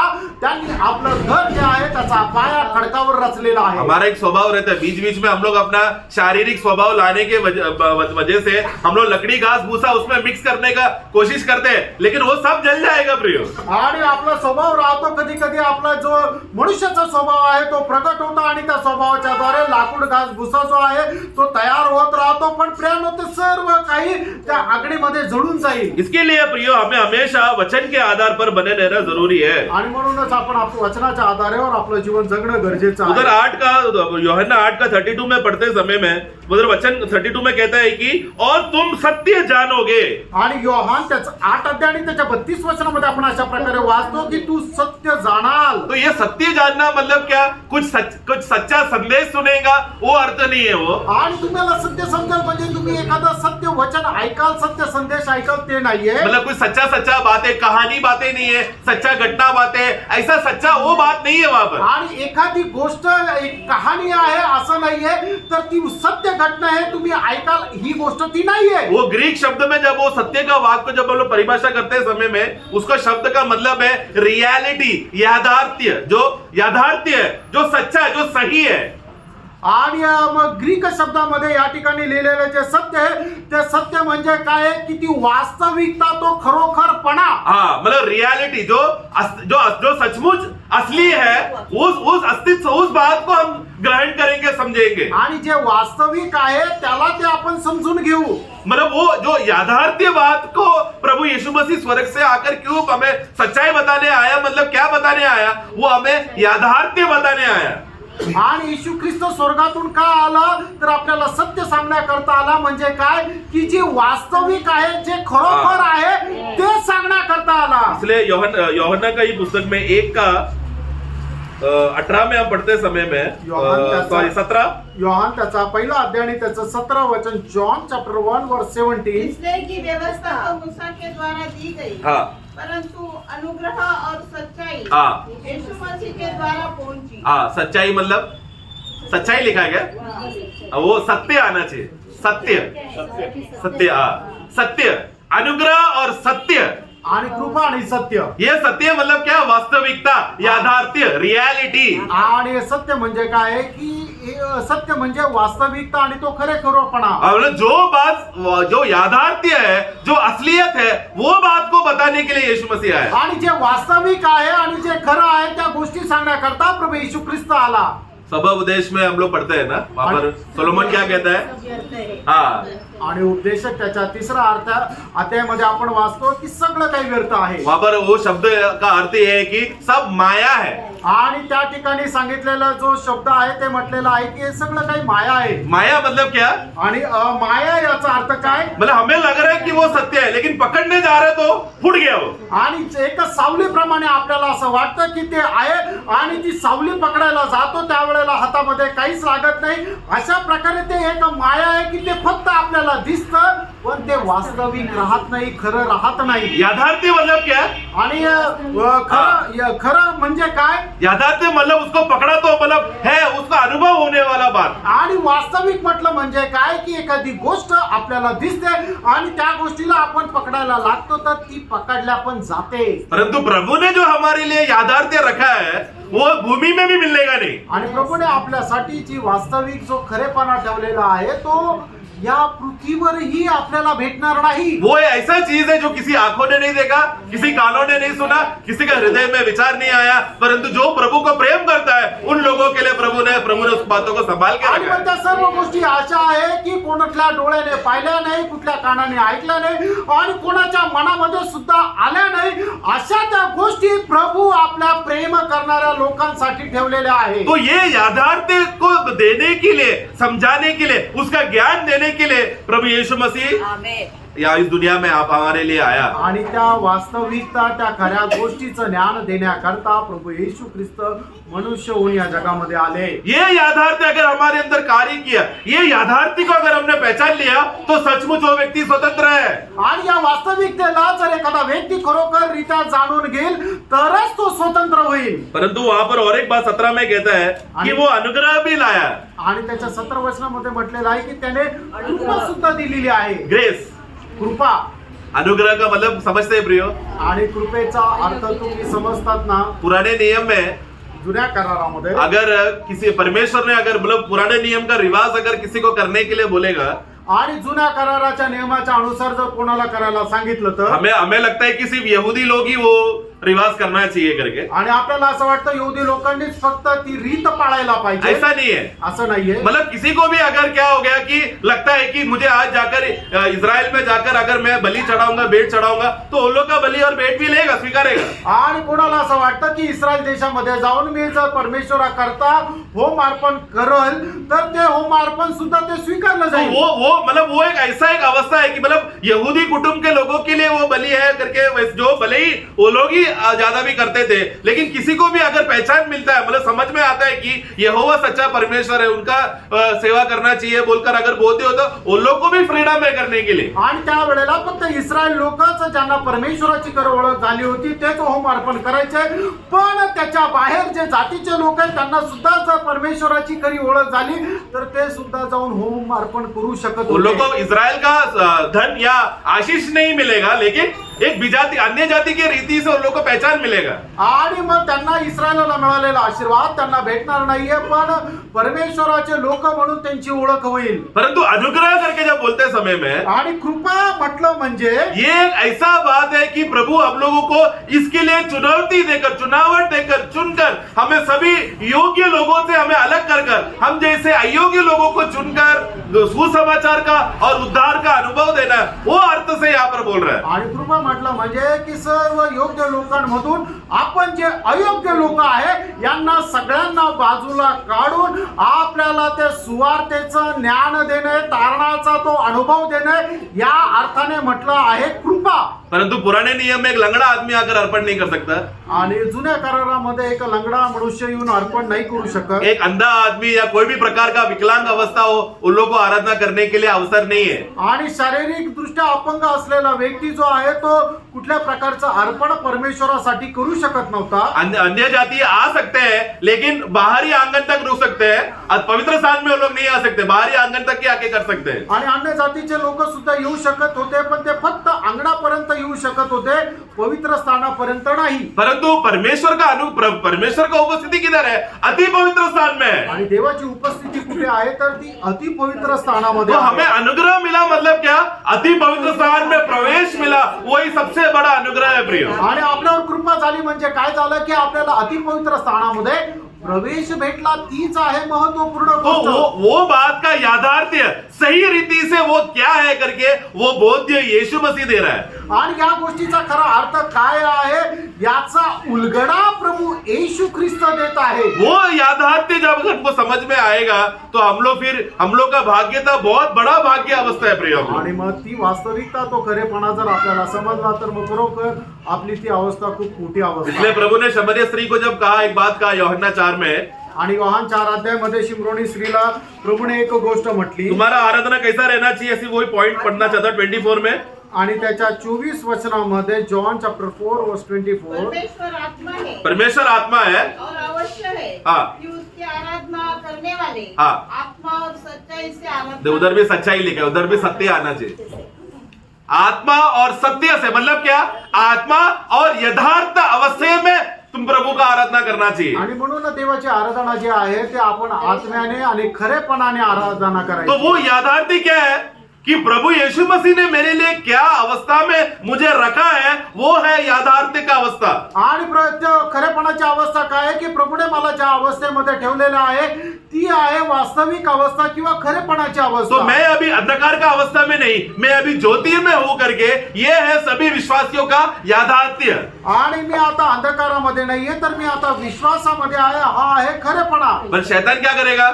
शैतान काय करेल? हम लोग भले ही सत्य चट्टान में खड़ा रहेगा, ये खड़ा हुआ विश्वासी को वो माया की बातें दिखाकर हमें चट्टान से हटाकर रेती में लेकर आने कोशिश करेगा. आणि आपण जे खडकावर उभा आहे ते आपल्याला जगाच्या मायेच्या गोष्टी दाखवून आपल्याला त्या खडकापासून हळूहळू सरकून आपल्याला त्या वाळूमध्ये तो घेऊन येईल. यूहन्ना 8 का उसका 44. तुम अपने पिता शैतान से हो और अपने पिता की लालसाओं को पूरा करने को चाहते हो. हाँ. वह तो आरंभ से हत्यारा है हाँ. और सत्य पर स्थिर न रहा. सत्य पर स्थिर नहीं रहता, मतलब क्या? सत्य मतलब वो याथार्थ्य पर स्थिर नहीं रहता. आणि तो त्या खरेपणावर स्थिर राहत नाही. हाँ, आगे. क्योंकि सत्य उसमें है ही नहीं. क्योंकि याथार्थ्य उसमें है ही नहीं. शैतान झूठ है. आणि सैतानामध्ये सत्य नाहीये, खरेपणा नाहीये, तर तो खोटा आहे. वो खुद एक झूठ का ख्वाबों में जीने वाला एक व्यक्ति है शैतान.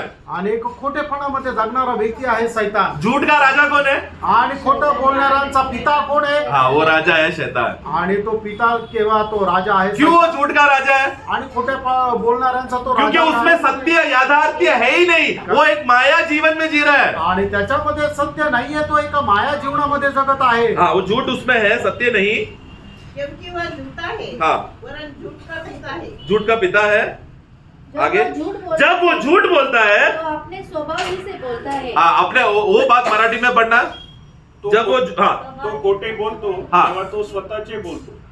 इंग्लिश में वैसा नहीं लिखा है. जब वो झूठ बोलता है वो अपने खुद का बागों में से खुद का रिसोर्स लेकर बात करता है. आणि ज्या वेळेला तो खोटं बोलतो त्या वेळेला त्याच्यामध्ये असलेलं जे आहे त्याच्यातून तो बोलतो. मतलब उसके पास कुछ झूठ की कुछ बातें उसने पकड़ के रखा है. आणि त्याच्या स्वभावामध्ये किंवा त्याच्यामध्ये असणारं जे काही खोटेपणा आहे त्या खोटेपणातून तो बोलतो. उदाहरण के लिए यीशु को जब परखने के लिए आया, मत्ती 4 में और लूका 4 में हम पढ़ते हैं. मत्ते 4 आणि लूका 4 मध्ये आपण पाहतो की सैतान प्रभू येशू ख्रिस्ताची परीक्षा करतो. लूका 4 में, मत्ती 4 में प्रभु कहता है कि वो जो दुनिया का सारा मोह माया दिखाकर कहता है कि ये सारा मेरा है. आणि मग आपण त्याच्यामध्ये पाहतो की सैतान प्रभू येशू ख्रिस्ताला जगाचं सर्व प्रकारचं ऐश्वर्य दाखवून अशा प्रकारे म्हणतो हे सगळं काही माझ्या वशमध्ये आहे. जो मुझे दंडवत करेगा मैं उसको ये सब दूंगा. जो माझी आराधना करेल त्याला मी हे सगळं काही देईल. ये सेम मोह माया विश्वासियों को दिखाकर, विश्वासियों का चाल चलन को गिराकर रेती में डालने का स्वभाव आज भी शैतान कर रहा है। आणि अशाच प्रकारे जगाचं मिळणारं जे ऐश्वर आहे ते ऐश्वर विश्वासणाऱ्याला दाखवतात आणि विश्वासाचा जो पाया खडक आहे त्याच्यापासून त्याला बाजूला करून त्या वाळूवर आणतो. ये दुनिया का माया, ये दुनिया का नगरे, ये सब बातें स्थिर रहेगा क्या प्रियो? आणि जगाची माया, जगाचं शहर हे सर्व काय चिरकाल स्थिर राहणार तो आहे. दुनिया का जो भी माया, जो मोह और महिमा उसने दिखाया वहां पर वचन में पढ़ते हैं, लेकिन वो क्या है? वो एक भ्रम है। शैतान को लगता है ये उसका है, लेकिन प्रभु जल्दी उसको न्याय करने वाला है और दुनिया को आग से नाश करेगा करके ये बात अगर वो समझ जाएगा तो वो ऐसा करेगा क्या? आणि मग जगाचं जे काही ऐश्वर आहे जे सैतानाला वाटतं ते माझ्या ताब्यात आहे, पण ते सगळं काही एक माया आहे. कारण का? न्यायाच्या दिवसामध्ये प्रभू जे आहे या पृथ्वीला सर्व काही जाळून नष्ट करणार आहे. शैतान जानता है कि वो सब खो बैठा है। आणि सैतानाला ठाऊक आहे की त्याचं सगळं काही हरवलेलं अभी आहे. वो मरते मरते वो मतलब आखिरी सजा मिलने तक वो क्या कर रहा है? जितना विश्वासियों को भी उसके साथ या जितना भी मनुष्य को अपने साथ नरक में लेकर जा सके वो कोशिश कर रहा है।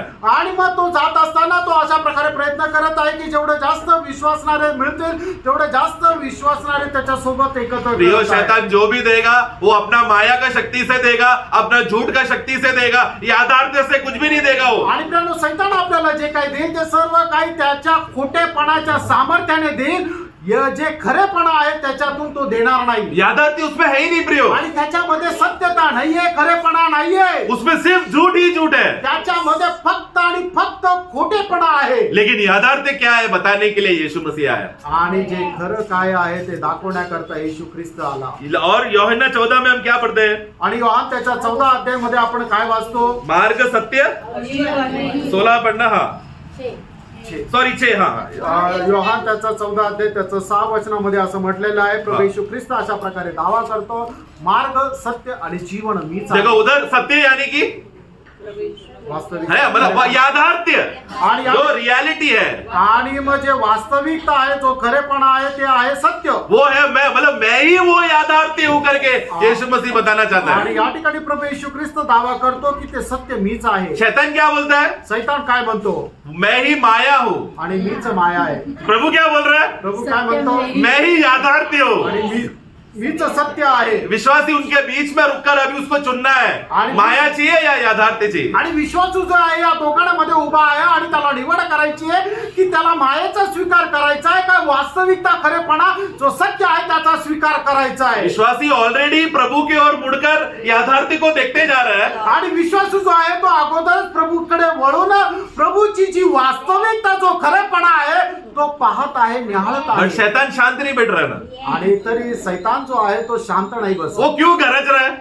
गरजता सिंह बोल रहा है ना। आणि गरजणाऱ्या सिंहाप्रमाणे तो आहे. हमारा एक आदत है, कोई पीछे से बुलाएगा तो हम लोग पलट के देखते हैं ना।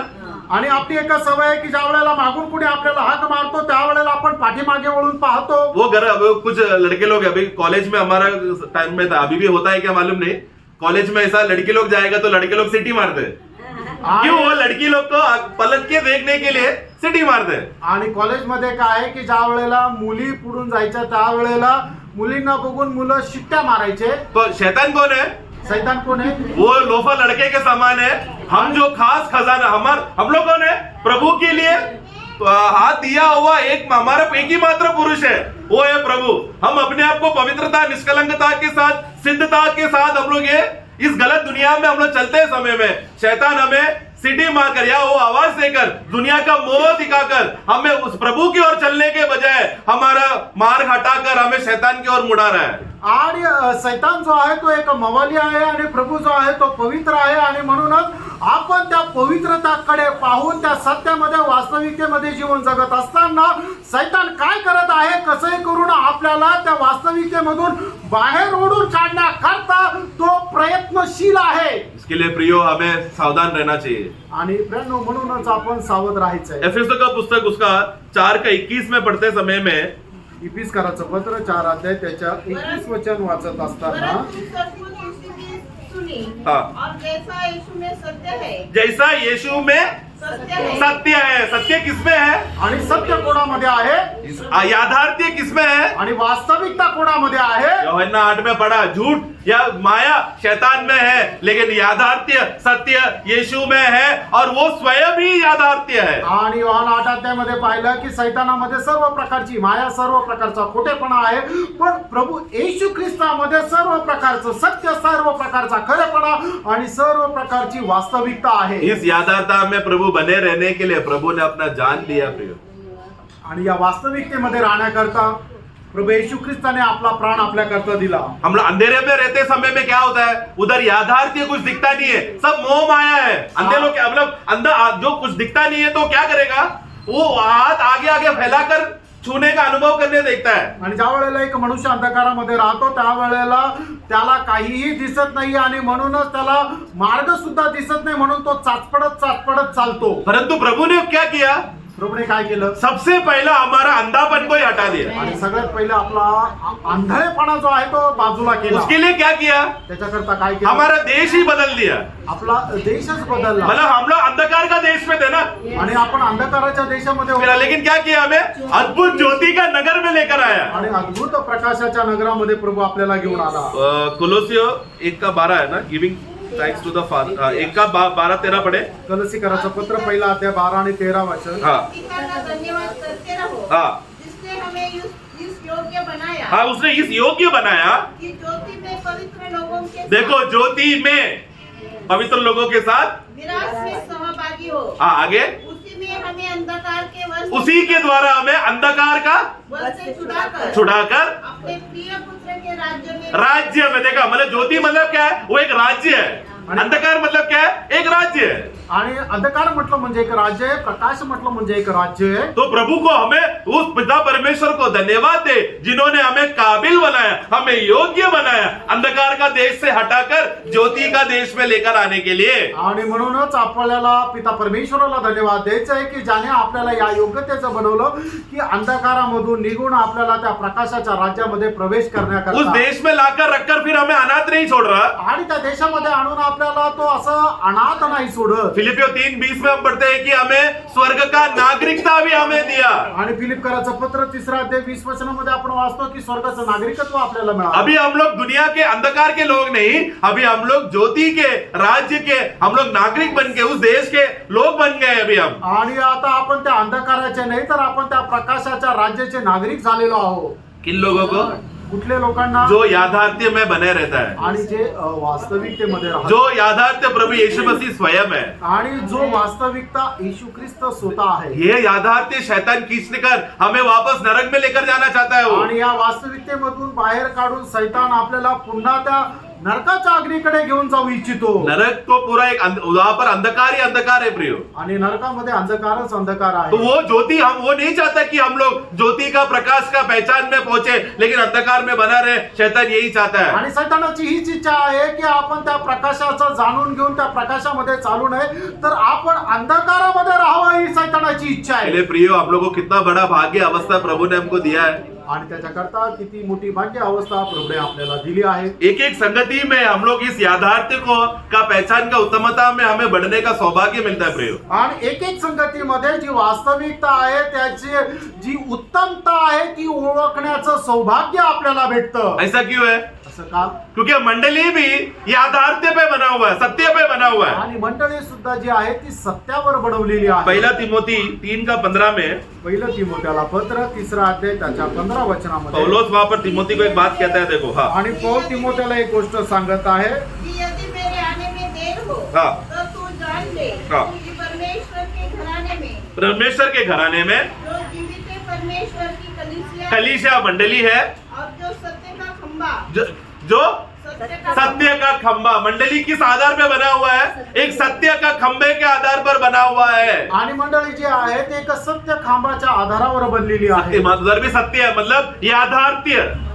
आणि त्या ठिकाणी सुद्धा सत्य आहे म्हणजे वास्तविकता। सिर्फ मंडली में ही याथार्थ्य मिलेगा, ये दुनिया में पूरा माया ही माया है। आणि मंडळीमध्येच आपल्याला वास्तविकता मिळेल, जगामध्ये फक्त माया आणि मायाचे। सत्य का खंबे से अगर हम लोग बाहर आ गए तो आणि सत्याच्या खांबापासून आपण बाहेर आलो तर तो दुनिया पूरा दलदल है प्रियो, दुनिया पूरा रेती से भरा, वो हमें खींच खींच कर हमें नीचे गिराएगा। आणि जग जे आहे ते एकदम दलदलीमध्ये फसलेलं आहे ते आपल्याला ओढून त्या दलदलीमध्ये टाकेल। परंतु मंडली क्या है हमारे में प्रियो? आणि मंडळी काय आहे माहिती का? एक दूसरे को सांत्वना देना, एक दूसरे को प्रोत्साहन करना, एक दूसरे को वचन बांटकर उन्नति देना, मंडली मतलब बढ़ोतरी पाने का स्थान है। आणि मंडळी म्हटलं म्हणजे उन्नती प्राप्त करण्याचं ते स्थान आहे। वचन के द्वारा एक दूसरे को जब हम प्रोत्साहन करते हैं तो हमारा स्वर्ग में स्थान और पदवी बढ़ते जा रहा है प्रियो। आणि वचनाच्या द्वारे आपण एकमेकाला प्रोत्साहन देतो त्या वेळेला स्वतःमध्ये आपलं स्थान मोठं होतं, उन्नती होते। इसके लिए पौलुस हमेशा वचन लिखते समय में उसका लक्ष्य क्या है कि तुम लोग वचन के द्वारा तुम लोग सिद्ध बने, एक सिद्ध पुरुष बने।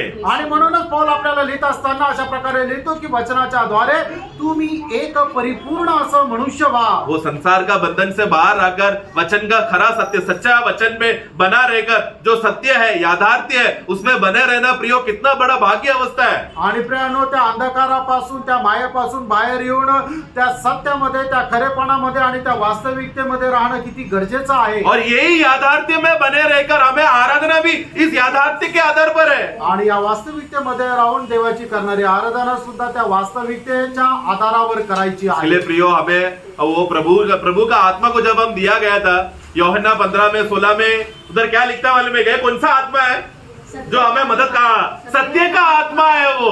आणि मग योहान त्याच्या 16 अध्याय आणि 14 वचनामध्ये जे दिलेलं आहे की तो सत्याचा आत्मा येईल आणि तो तुम्हाला सर्व गोष्टी सांगेल। हमें तो वो सत्य का आत्मा मतलब क्या, याथार्थ्य का आत्मा है वो। आणि तो सत्याचा आत्मा म्हणजे काय की तो खरेपणाचा वास्तविक असा आत्मा आहे। यीशु मसीह हमको जो भी कर रहे, प्रिय यूहन्ना का पुस्तक अगर आप ध्यान से पढ़ेंगे ना, सब जगह सबसे ज्यादा सत्य करके जो शब्द लिखा हुआ पुस्तक है यूहन्ना का सुसमाचार। आणि योहानाचं पुस्तक जर तुम्ही वाचाल ना तर ते सगळ्यात जास्त सत्य हा शब्द प्रयोग केलेला पुस्तक आहे, तो अध्याय आहे योहान रचित। मतलब क्या, याथार्थ्य का बातें सबसे ज्यादा क्लियरिटी इस यूहन्ना का पुस्तक से हमें मिलता है। आणि वास्तविकतेच्या सर्व गोष्टीची स्पष्टता आपल्याला योहानाच्या सुसमाचाराच्या द्वारे मिळते। तो हम लोग वो लोग हैं जो इस याथार्थ्य पे, ये सत्य में बने रहकर प्रभु में एक स्थिर अवस्था में बना रहना। आणि आपण ते लोक आहे की जे या वास्तविकतेमध्ये स्थिर बनून राहतो। इसके लिए प्रभु इस दुनिया में, प्रभु का जन्म लेने का उद्देश्य ये सत्य के बारे में बोलने के लिए है। आणि प्रभूचा या जगामध्ये जन्म जो आहे तो वास्तविकता सांगण्याकरता आहे। प्रभु ने जब फिलातुस से बात करते समय में 17 का, योहान त्याचा 17 अध्याय, सॉरी उसका 18 का 37 पढ़ेंगे। योहान त्याचा 18 अध्याय त्याचं 37 वचन, जॉन चैप्टर 18 वर्स 37। पिलातुस ने उससे कहा, हाँ। तो क्या तू राजा है? यीशु ने उत्तर दिया, तू कहता है कि मैं राजा हूँ। मैंने इसलिए जन्म लिया हाँ। और इसलिए संसार में आया हाँ। कि सत्य की गवाही। देखो मैं क्यों आया इस दुनिया में, सत्य का मतलब जो याथार्थ्य है उस बात का गवाही देने में आया हूँ। आणि मी माझा जन्म या जगामध्ये याच्याकरता झाला की जी वास्तविकता जो खरेपणा आहे त्याची मी साक्ष द्यावी। आगे जो बढ़ना, कोई सत्य का है हाँ। वह मेरा शब्द सुनता है। यही सेम भाग मराठी में पढ़ना, जो कोई भी सत्य का है वो, हाँ। मी यासाठी जन्मलो आहे व यासाठी जगात आलो आहे हा. की मी सत्याविषयी साक्ष द्यावी। हा. जो कोणी सत्याचा आहे हाँ, जो कोई सत्याचा, इंग्लिश में जब पढ़ते समय में हु इज ऑफ द ट्रूथ मतलब क्या, जो कोई भी इस सत्य से जन्म लेकर आया है वही लोग मेरा वचन सुनेंगे। आणि जे कोणी या सत्यापासून जन्मलेले आहे तेच हे वचन स्वीकारतील। जो कोई भी ये सत्य से है मतलब क्या, आणि जो कोणी या सत्यापासून आहे याचा अर्थ काय? ऐसा लिखा, जो कोई सत्य से है लिखा ना, और जो कोई भी सत्य से है वो मेरा वचन सुनेगा मतलब क्या, सत्यापासून जो, हाँ, जो इस सत्य से उसको वो ज्ञान मिलकर उसका नया जन्म हुआ वही लोग मेरा वचन सुनेंगे। आणि हे वचनाचं खरं काय आहे अर्थ की जो कोणी या सत्यापासून आहे, सत्यापासून म्हणजे काय, जो कोणी या सत्याच्या द्वारे जन्मलेला आहे तो माझ्या वचनाचा स्वीकार करेल। इसके लिए प्रिय सुसमाचार का उद्देश्य हमें समझना। आणि म्हणूनच प्रियांनो सुवार्तेचा उद्देश आपण थेसलोनिका मंडली में जब प्रभु ने उन लोगों को जब वचन मिला, वो लोग ने वो वचन को, ये मनुष्य बोल रहा है ऐसा नहीं, लेकिन परमेश्वर का सत्य वचन है बोलकर वो पढ़ेंगे। हम लोग पहला थेसलोनी 2 का 13, पहिलं थेसलोनिकराचं पत्र 2 अध्याय 13 वचन, फर्स्ट थेसलोनी चैप्टर 2 वर्स 13। इसलिए हम भी परमेश्वर का धन्यवाद निरंतर करते हैं हाँ। कि जब हमारे द्वारा परमेश्वर के सुसमाचार का वचन हाँ। तुम्हारे पास पहुंचा, हाँ। तो तुमने उसे मनुष्य का नहीं हाँ। परंतु परमेश्वर का वचन समझकर हाँ। और सचमुच यह ऐसा ही है हाँ। ग्रहण किया। हाँ। और वह तुम विश्वासियों में जो विश्वास रखते हो प्रभावशाली है। वो सचमुच करके आया ना, वास्तविक वास्तविक लिखा था इंग्लिश में। देखो, you welcome it not as word of man but it is in truth. जब तुम लोग ने यह वचन ग्रहण किया, यह मनुष्य का वचन ग्रहण करके नहीं किया, लेकिन यह वास्तविक संदेश है करके तुम लोगों ने उसको माना। आणि ज्या वेळेला परमेश्वराचं वचन तुमच्याकडे आलं त्या वेळेला ते एक मनुष्याचं वचन आहे असं तुम्ही ते नाही समजलं, तर तुम्ही काय समजलं की हे खरोखर वास्तविकता आहे असं समजून तुम्ही त्याचा स्वीकार केला। मनुष्य का वचन है ऐसा क्यों बोल रहा है? आणि हे मनुष्याचं वचन आहे असं का म्हटलंय? मतलब तुम लोग मनुष्य का बातों को नहीं सुना, मतलब क्या? आणि मनुष्य जे बोलला ते तुम्ही ऐकलं नाही, याचा अर्थ काय? मतलब क्या कि ये झूठ है। अगर मनुष्य बोला है मतलब झूठ बोला है, आणि मनुष्य बोलला याचा अर्थ तो खोटं बोलला। लेकिन वचन परमेश्वर से आया मतलब क्या? वो एक सच्चा सत्य वचन है, वास्तविकता है उसमें। आणि वचन परमेश्वराकडून आलं याचा अर्थ काय की त्याच्यामध्ये वास्तविकता आहे। तो सुसमाचार का खासियत क्या मालूम है प्रियो? सुसमाचार का जब सुसमाचार का संदेश जब हमारे मन में आता है, कौन लोग वो सुसमाचार सुनेगा? आणि ज्या वेळेला सुवार्ता आपल्याकडे येते त्यावेळेला कुठले लोक ती सुवार्ता स्वीकार आमेन आमेन। जो यीशु ने कहा ना पिलातुस से, जो सत्य से जन्मा है, जो सत्य से है, वही लोग सुसमाचार सुनेगा, वही लोग मेरा वचन सुनेगा। आणि जे सत्यापासून जन्मलेले आहे तेच लोक माझ्या सुवार्तेचा स्वीकार करतील। ऐसा गलतफहमी में नहीं रहना। मैं अच्छे से मेरे को ना सुनने का बहुत अच्छा स्वभाव है, इसलिए मैं अच्छे से सुन सकता हूँ, इसके लिए मैं उद्धार पाया। नहीं, ऐसा गलतफहमी में नहीं रहना। आणि असा चुकीचा गैरसमज तुम्ही करून घेऊ नका की मी खूप चांगल्या प्रकारे लक्ष देऊन ऐकतो आणि मला त्याच्यामुळे ते सगळं काही समजलं आणि म्हणूनच मी वचनाचा स्वीकार केला आणि माझं तारण झालं, असा गैरसमज ठेवू नका। मैं पूरा बाइबल पढ़ा हूँ, मुझे पूरा बाइबल मालूम है, पूरा अध्याय मालूम है, सब मैं जानता हूँ करके ये ज्ञान नहीं हमें बचाता। आत्मा का प्रकाश हमें बचाता है। आणि मला वचन सगळ्या प्रकारे ठाऊक आहे, पूर्ण बायबल मी वाचलेलं आहे असं तुम्ही समजू नका की त्याच्यामुळे तुमचं तारण झालंय। कारण का की आत्म्याच्या द्वारे मिळणारा जो प्रकाश आहे त्याच्याद्वारे तुमचं तारण आहे। वचन हम लोग क्यों पढ़ते जा रहे हैं? वचन आपण का वाचत जात आहोत? क्योंकि प्रकाश ज्यादा मिलने के लिए, प्रकाश जास्त मिळणार। क्योंकि वचन और आत्मा साथ में चलने वाला, संयोग होकर साथ में चलने वाली बात है। आणि वचन आणि आत्मा दोघं सोबत चालणारी ती गोष्ट आहे। मैं ज्ञान बढ़ाने के लिए अगर बाइबल पढ़ रहा हूँ तो सत्य का आत्मा काम नहीं करेगा। आणि ज्ञान वाढवण्याकरता जर मी बायबल वाचत आहे तर मग त्याच्याद्वारे मला ते स्वतंत्र नाही भेटू शकत। तो उसके लिए तो दुनिया के लोग भी बाइबल पढ़ते हैं, लेकिन उन लोगों को ज्ञान, दुनिया का ज्ञान बढ़ोतरी हो रहा है खाली उनका। आणि जगाचे लोक सुद्धा बायबल वाचतात, त्याच्याद्वारे त्यांचं जगाचं ज्ञान वाढतं। हम लोग कौन है? हम लोग सत्य से जन्मे हुए लोग हैं, हम लोग सत्य के लोग हैं, तो और सत्य का गहराई वचन में छुपा है। इसके लिए आप लोग आत्मा का प्रकाश में और हम लोग डूबते जा रहे हैं वचन पढ़ते समय में। आणि आपला जन्म जो आहे तो सत्याच्या द्वारे झालेला आहे, म्हणूनच आपण त्या आत्मिक प्रकाशामध्ये अधिक जास्त डुबल्या जात आहोत। प्रभु ने इतना अच्छा संदेश पिलातुस को देने के बाद पिलातुस क्या जवाब देता है? आणि एवढा चांगला संदेश मिळाल्यानंतर पिलात काय म्हणतो? वो पढ़ो, यूहन्ना 18 का 38। योहान 18 अध्याय 38 वचन, जॉन चैप्टर 18 वर्स 38। हाँ, पिलातुस ने उससे कहा, हाँ। सत्य क्या है? बस पिलातुस क्या पूछ रहा है? आणि पिलात त्या ठिकाणी काय विचारत आहे? सत्य क्या है? सत्य क्या है ना? सत्य काय? मतलब क्या है प्रियो? याचा अर्थ काय? उसको सत्य समझा गया? नहीं। क्यों नहीं समझा?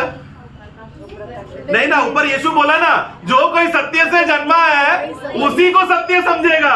जिसको समझा नहीं वो लोग क्या करेंगे? सत्य क्या है? सत्य क्या पूछेंगे? लेकिन जिसको सत्य से जन्मा है वो लोग कभी ऐसा सवाल नहीं पूछेंगे सत्य क्या है, क्योंकि आत्मा हमको सब सत्य बताते रहता है। आणि या ठिकाणी 38 वचनाच्या सुरुवातीला पिलात अशा प्रकारे विचारत आहे, प्रभू येशू ख्रिस्ताला सत्य काय? याचा अर्थ काय की त्याला ते सत्य समजलं नाही। कारण 37 वचनाच्या शेवटी प्रभू येशू ख्रिस्त असं म्हणत आहे की जो त्या सत्यापासून जन्मलेला आहे त्यालाच हे समजेल। याचा अर्थ काय आहे की ते पिलाताला का नाही समजलं? कारण तो सत्यापासून जन्मलेला नाहीये।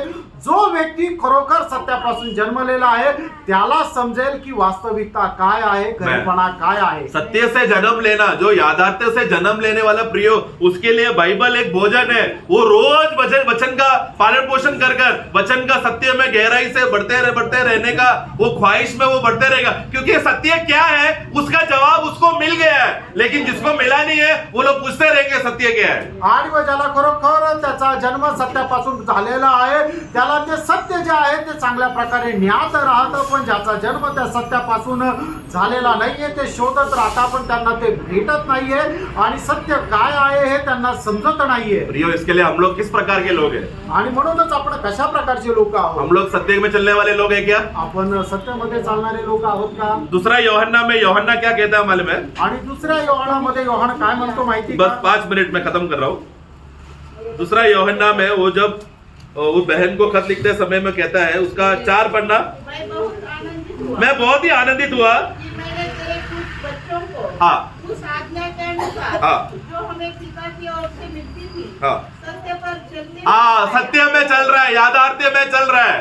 आणि मग ज्या वेळेला मला समजलं की माझे मुलं त्या सत्यावर चालत आहे, मला खूप आनंद झाला. तीसरा यूहन्ना 4, तिसरं योहान त्याचं 4 वचन. हाँ, मुझे इससे बढ़कर और कोई आनंद मुझे इससे बढ़कर और कोई आनंद नहीं कि मैं सुनूं कि मेरे बच्चे सत्य पर चलते। हाँ प्रियो, हम जब एक ऐसा मंडली में आते हैं जहाँ पर सिर्फ सत्य का प्रचार होता है, सिर्फ याथार्थ्य प्रचार होता है, ऐसा मंडली यहाँ मिलने पर बहुत खुशी मिलना चाहिए, क्योंकि ये खुशी की बात है. आणि आपण अशा मंडळीमध्ये जातो की जी मंडळी जी आहे ती वास्तविकतावर चालते, सत्यावर चालते, आणि अशा मंडळीमध्ये गेल्यानंतर आपल्याला आनंद व्हायला पाहिजे. आप लोगों के अंदर यह बात होना चाहिए, मुझे इससे बड़ा खुशी और कुछ नहीं कि मैं एक ऐसा जगह पर एकत्र हूँ. मेरे लिए सबसे खुश और मनोहर बात एक ही है जहाँ पर सत्य का प्रचार हो रहा है. आणि मला आनंददायक गोष्ट हीच आहे की मी अशा प्रकारच्या एका मंडळीमध्ये आहे की ज्या ठिकाणी फक्त आणि फक्त सत्य, फक्त आणि फक्त खरेपणा आणि फक्त आणि फक्त वास्तविकता सांगितली जाते. जहाँ पर सत्य बोला जाएगा, जहाँ पर याथार्थ्य की बातें बताया जाएगा,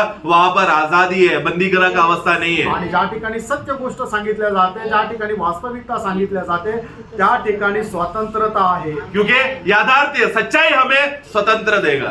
आणि सत्यता जे आहे ती आपल्याला स्वतंत्र करते. ये याथार्थ्य हमें मिलने के लिए प्रभू स्वर्ग का सुकून छोड़कर आया प्रियो.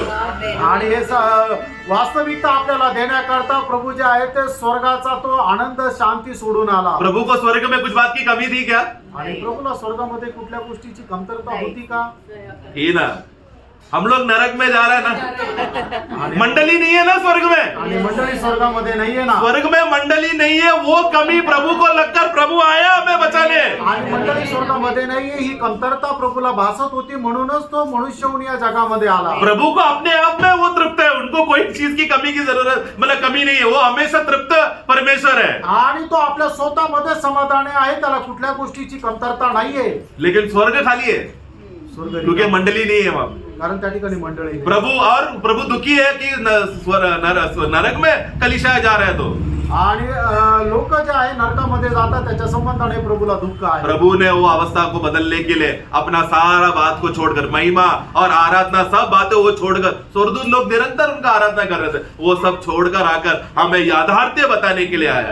आणि स्वर्गदूत जे आहे ते स्वर्गामध्ये निरंतर परमेश्वराची आराधना करतात, पण ती सर्व प्रकारची आराधना सोडून प्रभू मनुष्य होऊन आपल्याला ते वास्तविकता देण्याकरता या जगामध्ये आला. प्रभु चाहिए तो वो गिरा हुआ स्वर्गदूतों को सुसमाचार बोल के बचा सकता था, लेकिन उनको भी नहीं, उनको भी उद्धार नहीं है. हम जैसे गिरे हुए लोगों को ही उद्धार है. आणि पतन पावलेल्या स्वर्गदूतांना सुवार्ता सांगून त्यांना वाचू शकला असता, पण त्यांना सुद्धा तारण नाहीये. तर प्रभूने ती वास्तविकता आपल्यासाठी दिली. प्रभु को पता नहीं हमारे ऊपर बहुत बड़ा अनुग्रह आया. आणि देवाला आपल्यावर खूप मोठी कृपा झाली. एक ऐसा गुण हमारे अंदर दिखा जो हमारे अंदर है नहीं, लेकिन मसीह अगर हमारे अंदर आ गया तो हम लोग गुणवान है करके ये बात प्रभु देखा. आणि प्रभूने पाहिलं की आपल्यामध्ये तो गुण की जो खरोखर नाहीये, पण ख्रिस्त आपल्यामध्ये जर आला तर तो गुण राहील, हे पाहून प्रभू आपल्यासाठी आला. इसलिए आओ प्रियो, आणि म्हणून या हम लोग उस याथार्थ्य में बने रहे. आणि आपण त्या वास्तविकतेमध्ये राहावं. जब तक प्रभु नहीं आता उस याथार्थ्य में बने रहे. आणि जोपर्यंत प्रभू येत नाही तोपर्यंत त्या वास्तविकतेमध्ये आपण राहावं. प्रभु का एक प्रार्थना था यूहन्ना 17:17 में. आणि योहान 17 अध्यायाच्या 17 वचनामध्ये प्रभूची एक प्रार्थना होती. सत्य के द्वारा इन्हें, सत्य मतलब याथार्थ्य के द्वारा इन्हें पवित्र कर. आणि वास्तविकतेच्या द्वारे म्हणजे त्या खरेपणाच्या द्वारे तू यांना पवित्र मतलब हमारा प्राण का उद्धार इस याथार्थ्य और सत्य पर बना हुआ है प्रिय. आणि आपल्या जीवाचं जे तारण आहे त्या वास्तविकतेवर, त्या सत्यावर निर्भर आहे. मैं सच सच कहता हूँ, जो मेरे वचन में बना रहेगा वही मेरा चेले है, ऐसा प्रभु ने कहा. आणि प्रभूने म्हटलं मी तुम्हाला खचित खचित सांगतो की जो कोणी माझ्या वचनावर स्थिर राहील तोच माझा शिष्य आहे. अगर प्रभु का आगमन देरी हो रहा है तो मतलब उसका यही है कि हम लोग और सच्चाई और याथार्थ्य में बढ़े. आणि प्रभूच्या आगमनाला उशीर होत आहे, याचा अर्थ काय की अजून त्या सत्यामध्ये आपण वाढावं. हमारे अंदर जो भी झूठ और माया है उसको बाहर निकाल कर उस शैतान जहां पर नाश हो रहा है वो उसमें जाएगा, हमारा झूठ हमारा और जो फेश और माया है, लेकिन सिर्फ सत्य बना रहने के लिए प्रभु हमको और समय दे रहा है ताकि और सत्य को हम लोग बटोरे. आणि जर आपल्यामध्ये कुठल्या प्रकारचा खोटेपणा, कुठल्या प्रकारची माया आहे तर ती सर्वच्या सर्व सैतानाच्या द्वारे ती सगळ्या प्रकारे बाहेर काढून आपल्याला ते सत्य देण्याकरता प्रभू आपल्याला हे संदेश देत आहे. आमेन. प्रभु हम सबको सहायता करे. आणि या संदेशाच्या द्वारे प्रभू आपल्या सगळ्यांना आशीर्वाद करो आणि प्रभू आपल्याला सहाय्य करो. आमेन.